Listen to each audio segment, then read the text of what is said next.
Trevor's unavailable right now, and rather than sit around waiting for him to return, I'm heading out on my own for a series of shorter conversations with authors, creators, and other interesting people. Think of it as a typical no-win scenario episode, just with fewer arguments, less supervision, and no Trevor to stop me. Welcome to No Win Scenario presents Dawn's Away Mission. And don't worry, Trevor will be back soon. I haven't listened to anything you've said in the last 20 seconds. Damn it, Trevor. We had a shtick. Line. Two friends who hate each other, Rude. talking science fiction, It has become this cultural phenomenon. along with some special guests. I appreciate what Star Trek did to me. I would love to have this book get banned. That wasn't acting. That was real. Do you know what our YouTube channel is? Absolutely not. No win scenario. With Trevor and Dawn. Okay, we're not doing that. Boom.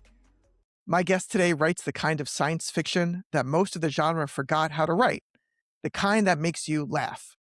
Ray Tabler is a retired engineer turned novelist whose work he describes, and this is by far like the funniest thing I've heard, the best pitch is Starship Troopers hijacked by Monty Python.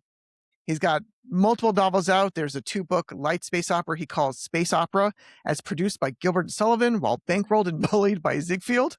There's an interstellar spy thriller that doubles as a sci-fi beach read. And there's the diesel-powered Starship, which is basically what it sounds like, a faster-than-light drive that flat out refuses to run near an electrical circuit. So the only way to reach the stars is to bolt a diesel engine to it and accept that when you arrive, you're starting civilization over with pre-electrical technology. This sounds like you're an engineer, which I suspect you have been, and you are. As of this recording, another novel is about to come out, but it will have just come out. It's called Smitty's Guide to Interstellar Bartending, about a bartender who gets abducted by aliens and does the only thing that anyone can do. When that happens, you open up a bar on an alien space station.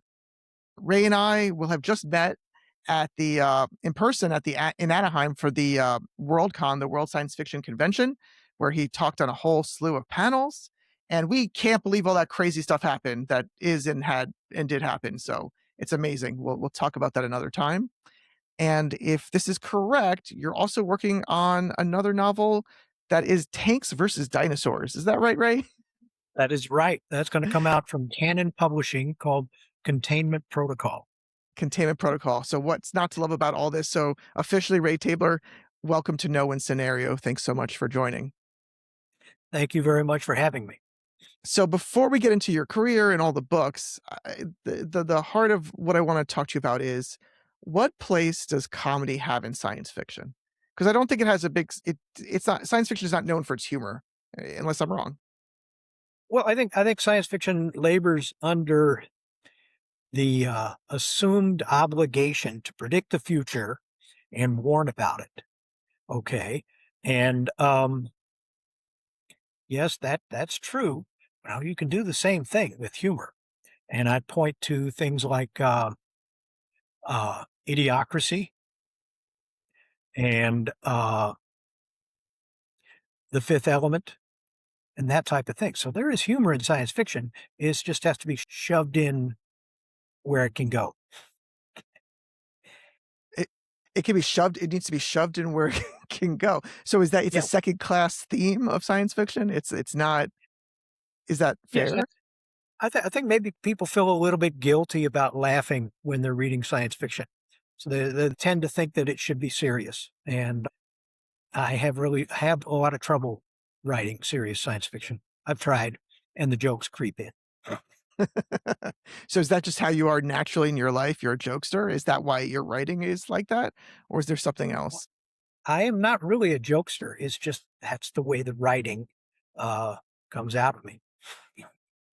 Gotcha. And so when you're working on a novel, so this is no win scenario. So we always think about, when talking about a novel, very often it's about putting a characters in what feels like a no win scenario, right? That's where the drama comes from. Like, how are they going to overcome this? So when you take a character and drop them in that impossible situation, when you're purposely doing that, does the comedy come first and the plot sort of helps to serve the joke? Or is it that you're trying to figure out where they're going to end up and then you start inserting the humor as you go along? Okay, well, I am what's called a discovery writer. or a pantser, writing by the seat of my pants. And I used to think I was doing it wrong until I read Stephen King's On Writing. And he's also a discovery writer, and he will just start typing, and he has not really much. He claims to not have much idea where the story's going. Now I know where it started, and I have a vague idea of where it's going to end up, but getting from start to end is a discovery process. When I start a novel, for instance, there's three parts, as far as I can tell, to a novel, especially a science fiction novel. You have the setting, you have the story, and then the characters glue it all together. Okay. My first novel, A Grand Imperial War, I was in a used bookshop and I found a book called The War for a Persian Lady, which was a history of the Anglo-Persian War of 1857. The British ambassador to Persia in 1857 had an affair with a Persian princess. Okay, word got out. There was a scandal. There was a riot. He had to flee the country. The Shah of Persia said, "Oh, this is just the excuse I've been waiting for. I've been meaning to seize the Afghan border city of Herat for a long time now, and this is a great excuse," which he did. And then the British government said, "Well, we can't have the Persians, getting into Afghanistan because they're too cozy with the Russians." So in a very short period of time, the British were at war with the Persians, and they invaded Persia and went a little ways in. And it was kind of a silly little Victorian war, which they called early because the Indian Sepoy Rebellion started up. So the British said, "Oh, well, we're going to declare peace. We're going to declare victory and go back to India because we got business to attend to there." So I said, I'm going to take that setting, that story, and put it in space. And it just lends itself to all kinds of comedy. And when I wrote it, I said, okay, here's this minor officer who, in rescuing the ambassador who'd had the affair, he kills a bunch of aliens. So he gets blamed for this. And then the human emperor says, "Oh, well, we haven't had a war in simply ages." And then he gets the credit for starting the war.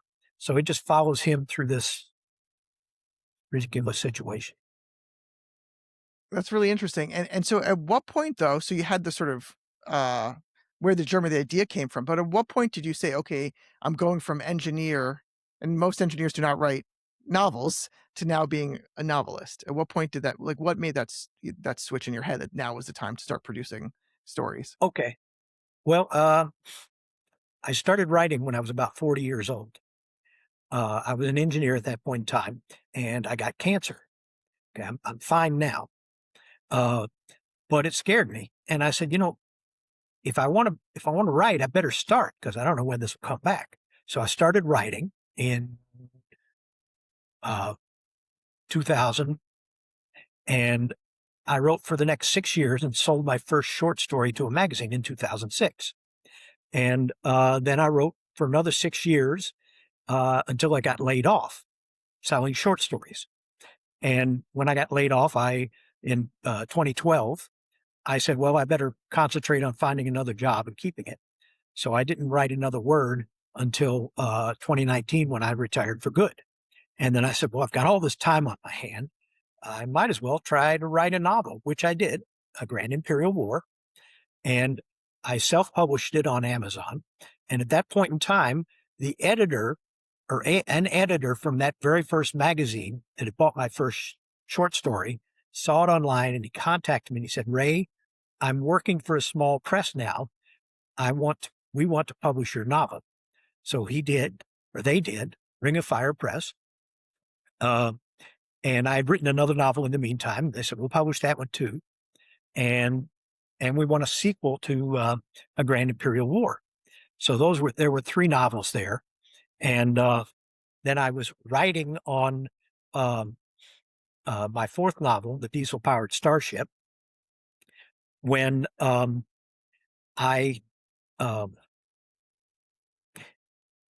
press, the publisher passed away, and his catalog was sold to a second press, and then that catalog was sold to a third press. So publishing is a very unstable business, I have found. So I have submitted other novels to other publishers, and so far it's worked out. That's so funny because I had a whole list of questions about why you have multiple different presses you worked with. So I'm going to just throw out this paper. And it makes sense that they went from. I mean, and yes, each press has a slightly different focus because the Containment Protocol is military science fiction. So it's going to be published by Canon Publishing, which is military science fiction. And so, yes, it's probably best to put eggs in different baskets. Yeah. So, going back to, either for a publisher or for your audience, comedy is really hard to do on a page. You can't see someone's reaction, you can't hear the audience laugh, things like that. How do you Mhm. know when you're sitting there by yourself, whatever your process is, that this is a joke, this is a scenario that's going to be funny? Do you just trust your gut and go from there? Do you like run it by people? Well, I'm mainly self-taught, and I do basically have to trust my gut. Um, I don't have access to many beta readers or other people to run it by. So I just have to say, what what do I want? What would I want to see happen next? What would make me laugh? And that's rolling the dice a bit because I don't know if what I think is funny is what readers think is funny. So I'm just Yeah. trusting my gut. And you've said your quote, right? I think I read was Starship Troopers hijacked by Monty Python to describe your Yeah. work, Yes. right? So if you had to choose, which way would your writing go? One of those two. Oh, definitely Monty Python. Yeah. The more ridiculous, the better. When I was writing Containment Protocol, when I was finished with Containment Protocol, in the editing process, the editor said, okay, because I have modern U.S. soldiers shooting at dinosaurs and giant prehistoric crocodiles. And I made the mistake of having the bullets bouncing off of the crocodiles. And the editor, who's a former military person, said, no, this caliber bullet would not bounce off of a crocodile. And I said, okay, I just have to add more crocodiles. So I told him, when in doubt, add more dinosaurs. So make the situation crazier and the comedy will follow naturally. What is it that either when you look at all the works you've written or a specific book, what do you hope that the readers take away from this? Is it just you hope they have an entertaining time and you're sharing a crazy fun idea you had? And I'm not saying that's all, but is that where you're going for? Is there something in each work that there's something more beyond the humor and the fun situation? I aim to entertain. Okay. There are a lot smarter people than I am who can predict to a better degree what's going to happen in the future. I mean, I have some idea of where technology is going. And I might do some of that in my books. But mainly I just aim to entertain. For instance, there's a lot of hue and cry recently about AI, artificial intelligence. It's probably not really truthfully artificial intelligence, but the technology is getting better and better. And so I don't know what the heck's going to happen with that, but I do know I can look back at previous technologies and say, we got through those. For instance, when photography was invented in the late 1800s, it threw a lot of illustrators and artists out of work because they would produce illustrations for newspapers and magazines, and the camera came along, did it cheaper anyway. Okay, not exactly better, but cheaper. And that was going to happen. But on the positive side, those artists, in their search for something the camera could not do, invented abstract art, surrealism, cubism, all forms of modern art. I suspect that something similar will happen as a result of AI art. Okay. You know, assuming they can get the number of fingers right. I feel like there is something, there's value in entertaining people for the sake of entertaining. That's important, right? Period. End stop. There's not a but or this or that.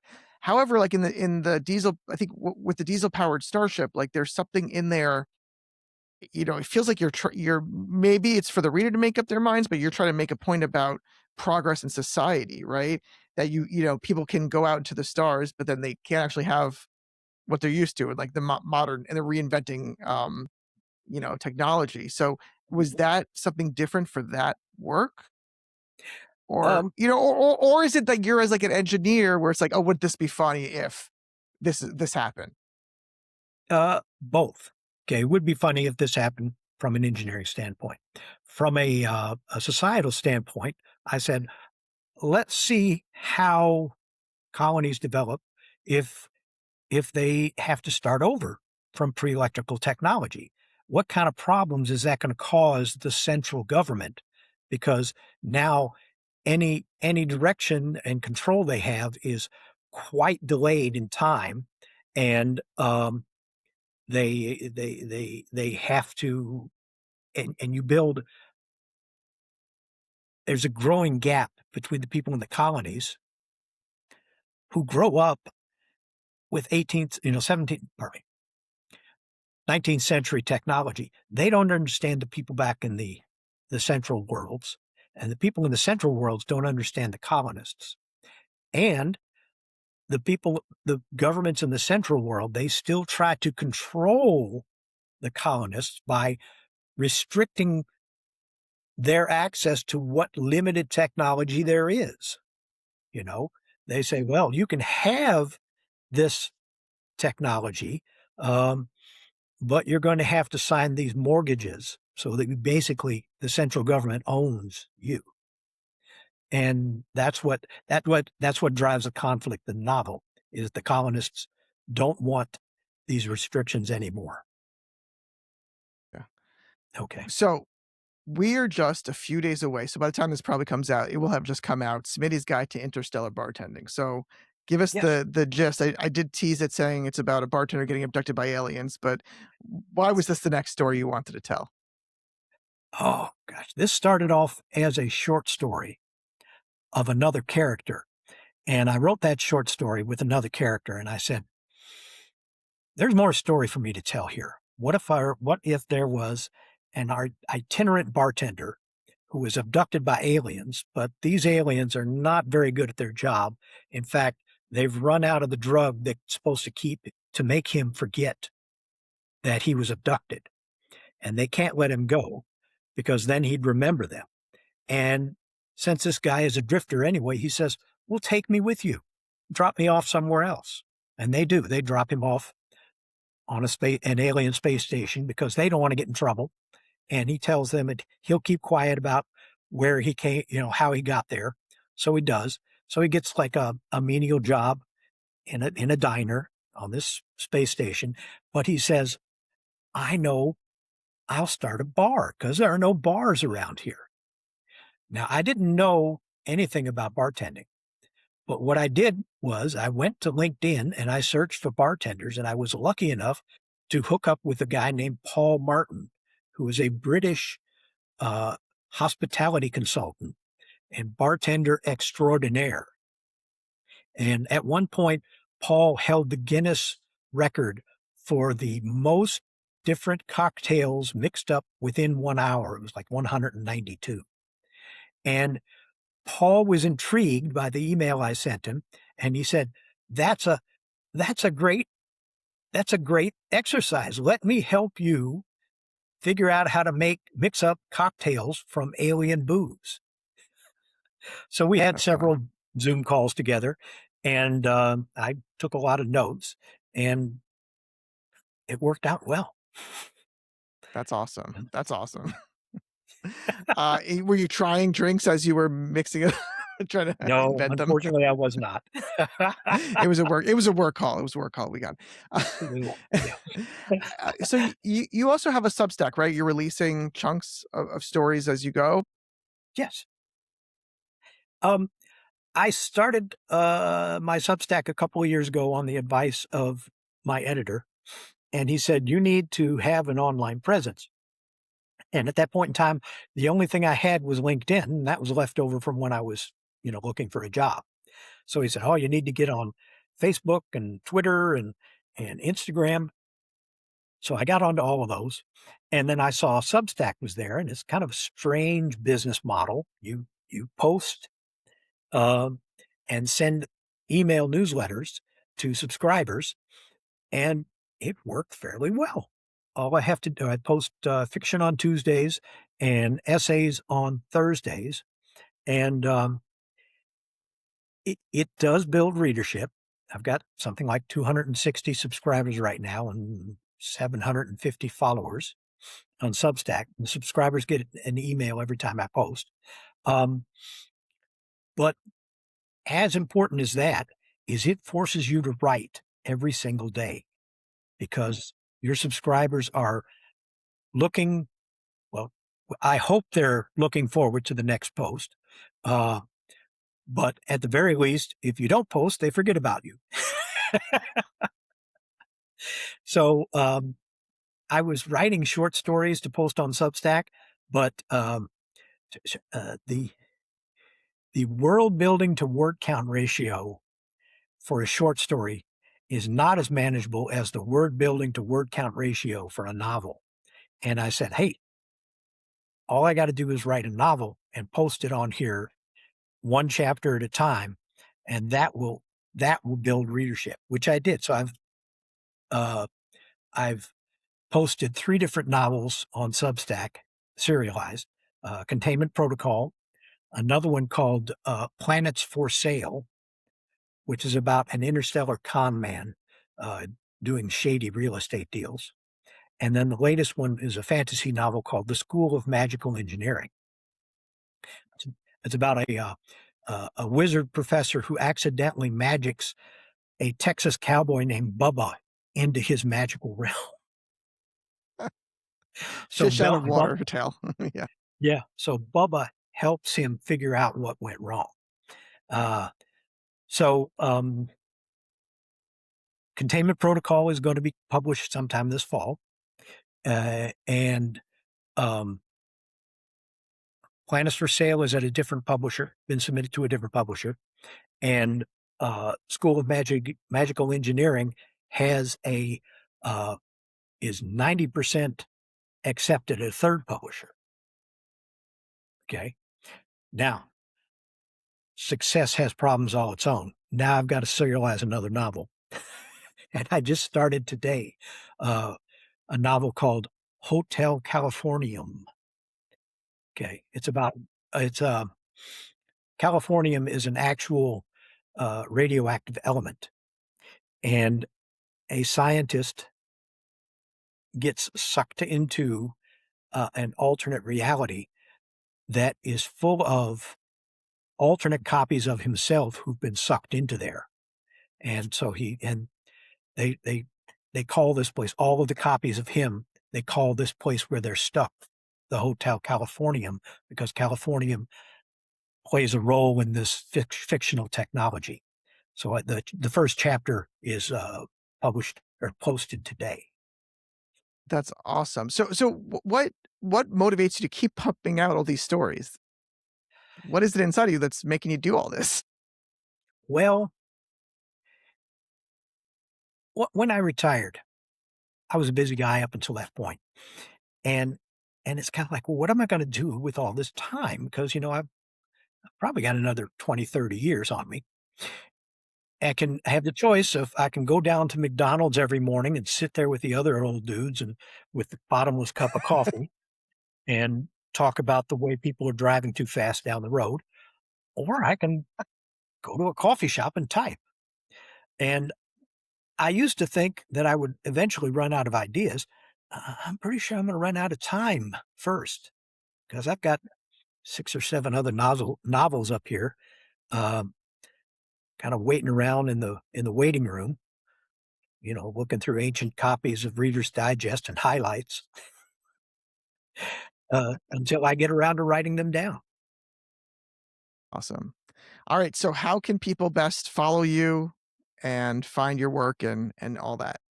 Okay, well, I have a website, raytabler.com, and I also have a Substack. Um, I don't know what the URL for that is, but if you search Ray Tabler Ray Substack, Tabler. you'll get that. And then one publisher is History of Books, and another publisher is Misty Media. Misty Media is publishing Smitty's Guide to Interstellar Bartending, and that is out. The pre-order is open today, so if you Google Misty Media, Smitty's Guide to Interstellar Bartending, you should be able to get it and order it. And then Awesome. Containment Protocol is coming out sometime this fall from Canon Publishing. And then Diesel-Powered Starship from History of Books is out, and it's a paperback already. You can buy it from History of Books. You can get it on from History of Books website. You can get it on Amazon. You can get my first 4 books on Amazon. Smitty's Guide is straight from History of Books. I'm pretty sure Containment Protocol will be directly from Canon Publishing or Amazon. What do you know now? Because I always like to ask everyone in any industry, writers or anything else, Yes. what do you know now that you didn't know when you first started this journey? I know now to just not worry about not knowing how to do something. Just start typing, start writing. Go to science fiction conventions and volunteer to sit on panels. It doesn't matter that you haven't done it before. The people on the other panelists and the audience, they understand that. They just want to hear a discussion. And as long as you're not pontificating, it doesn't make a difference. My teenage daughters say I have no shame, and I don't, not anymore. I think I wore that out when I retired. And just go, if you want to do something, just go do it. I encourage people, if they want to write, start writing. Something like 85% of people think they have a book in them. Only 5% of them ever start writing, and only 2% of them ever finish. And it's all just doing it. It's just having the persistence to get it down, drag it out of your head, and stitch it to the paper. Okay. That's it for this away mission. Thanks to our guest and to all of you for watching and listening. Please subscribe on all the platforms, and you can email us at nowin-scenario-podcast@gmail.com. Trevor will return, I promise you. But in the meantime, I think we're thriving just fine without his supervision and snark. See you next time.